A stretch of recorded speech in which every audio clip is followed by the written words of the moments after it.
Hey there, Sharon Horne-Ellstrom here, but you can call me Pajama Grandma. In case we haven't met yet, go ahead and put hashtag pajama in the comments below. So I know it's the first time you're being exposed to the Pajama Grandma. Today, I am working on a summit, a women's summit that I sort of fell into. And I know today I need to come up with is my hook, my story, and my offer for the summit. Because yesterday I created a survey for speakers because I had a lot of people already express interest in being speakers for the summit, and I need to collect, okay, what are your different topics? How can we fit this into the theme and the idea and the purpose of the summit? So I figured I better come up with what is the hook, the story, and the offer and the purpose of the summit. I just originally thought of the idea because I wanted to find more female clients and get in touch with more women and start masterminding and doing group things and just interacting with more women in my business because it's predominantly men that I serve right now. That sounded bad. Ignore that. Erase that. You know what I mean. Most of my coaching clients happen to be men. Most of the businesses I consult with happen to be owned by men. And I wanted to help and serve more women-owned businesses. So that was my original intent of thinking, hey, I could do a small, tiny summit for women that already have existing businesses and are looking to figure out, well, what's their next step? How do they get to the next level as they're supersizing and growing their business? What is the next thing they need? And I thought, okay, that would be the original intent of this summit. And that may be, I might do a mini summit, and that might be what I do first as a testing ground. But I asked the question in a pretty large group of women, who should this summit be for? You know, I want to have a women's summit, all women speakers, because there are women in every industry that are as capable or more capable than men. So why wouldn't we want to support other women as we're growing our women-owned businesses? And don't get me wrong, I follow a lot of guys out there and a lot of men that are my mentors and my coaches. But I also know that women have a unique perspective and a different way of looking at the world and experiencing the world than men do. And I think that we need to use that to our advantage.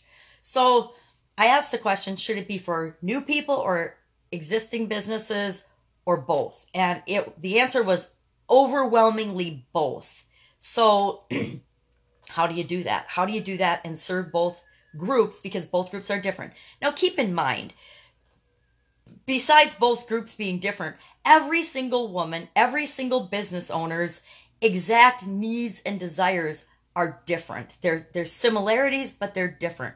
And the challenge is to find out what are the similarities, what are the tracks, and what are the most important things that we can do to serve women now to help them move their business ahead to the next step. So whether you're just starting out or whether you've been in business for 35 years like I have, or actually 43, but I'm not going to say that many, 35 years like I have,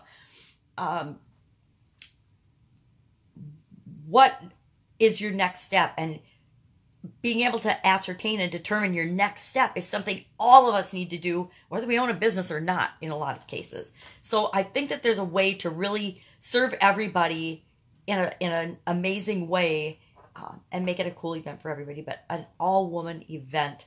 So I need to find out speakers, topics, how to arrange those topics, how to fit them into the theme of and purpose of the event.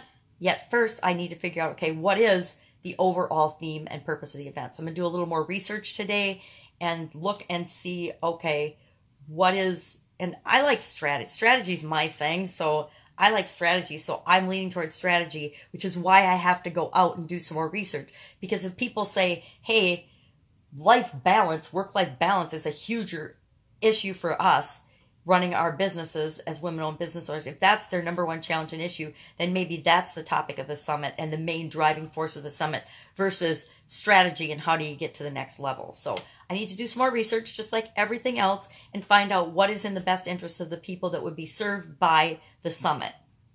And again, then around that, I'll come up with what is I call it the hook, but it's the headline. What brings people in to want to participate in the summit? What is the story behind why we're doing the summit and why it's important? And it'll probably be something about what I just said.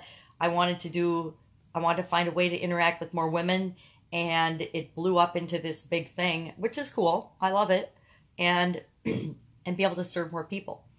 So I'm working on that today. I'm looking at my board. It looks like I've got one interview, maybe two today for my podcast. I've got a couple coaching calls because every day I have a couple coaching calls.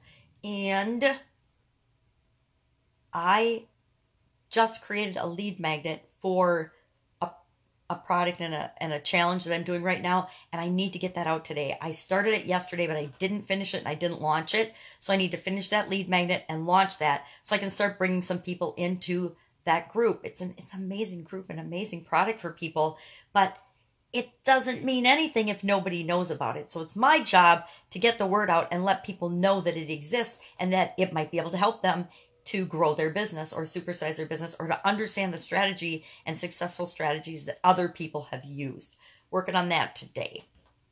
And then I got a whole bunch of other personal things that have to be dealt with, but that has nothing to do with what we're talking about and what's she up to now. Just so people think that as we change and as we grow and as we move through our businesses and as we move through our careers and our lives, we don't ever be free of challenges and problems. No matter, people like to think and believe that if they make millions of dollars, they won't have any problems. You still have challenges, you still have issues, you still have obstacles, you still have problems.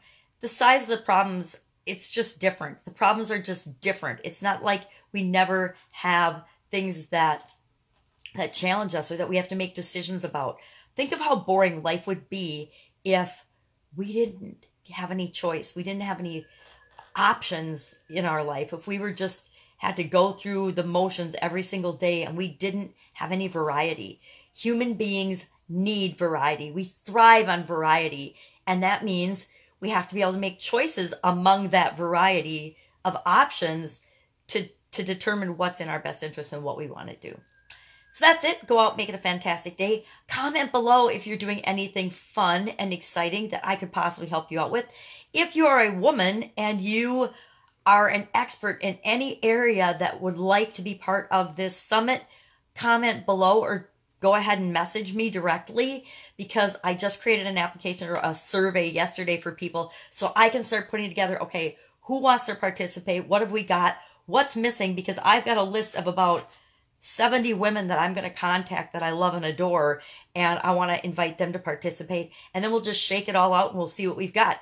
Maybe instead of having a 1 or 2 day summit, we're going to end up with a week-long summit. Who knows? I'm game. I'm all for it. I know that I'm perfectly capable of interviewing women to create an amazing summit that will serve people really well. So I say, let's go. That's it. I'll see you tomorrow.